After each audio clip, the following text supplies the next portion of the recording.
Hello అందరికీ. Today special వచ్చేసి tomato chutney. దాని ప్రాసెస్ చూసేద్దాం. ముందుగా స్టవ్ ఆన్ చేసి కళాయి పెట్టుకొని ముందుగా క్లీన్ చేసుకున్న పచ్చిమిర్చిని వేసేసుకుందాం. ఇవి కొంచెం వేగాక దీంట్లో కొంచెం ఆయిల్ వేసుకోవాలి. వీటిని బ్రౌన్ షేడ్ వచ్చే వరకు వేయించుకొని పక్కకు పెట్టేసుకుందాం.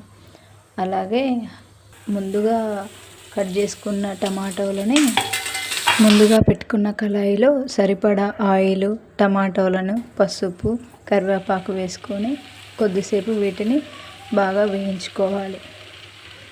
అలాగే కొన్ని వెల్లిపాయలు వేసుకుందాం. ఇప్పుడు కొన్ని వెల్లిపాయలు వేసుకొని తర్వాత మిక్సీ జార్లో కొన్ని వెల్లిపాయలు వేసుకుంటే టమాటా పచ్చడి బాగా కుదురుతుంది. దీన్ని ఒక 10 నిమిషాల పాటు సిమ్లో పెట్టుకొని ఉడికించుకోవాలి. మీలో టమాటా పచ్చడి అంటే ఇష్టం ఉన్న వాళ్ళు కామెంట్ చేయండి.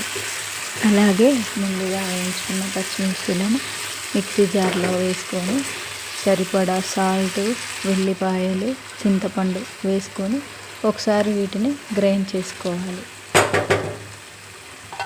అలాగే మనం ముందుగా వేయించుకున్న టమాటో ముక్కలను చల్లారిన తర్వాత మిక్సీ జార్లో వేసుకొని ఒక్క చెక్కలాగా పట్టుకోవాలి.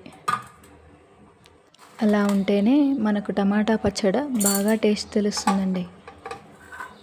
అలాగే గ్రైండ్ చేసుకున్న ఈ మిశ్రమాన్ని ఒక బౌల్లోకి వేసేసుకుందాం.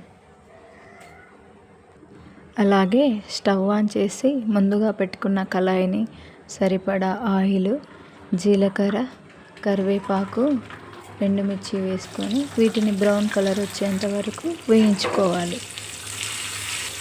అలాగే సరిపడా పసుపు వేసుకొని ఒక 2 నిమిషాలు ఉంచుకోవాలి.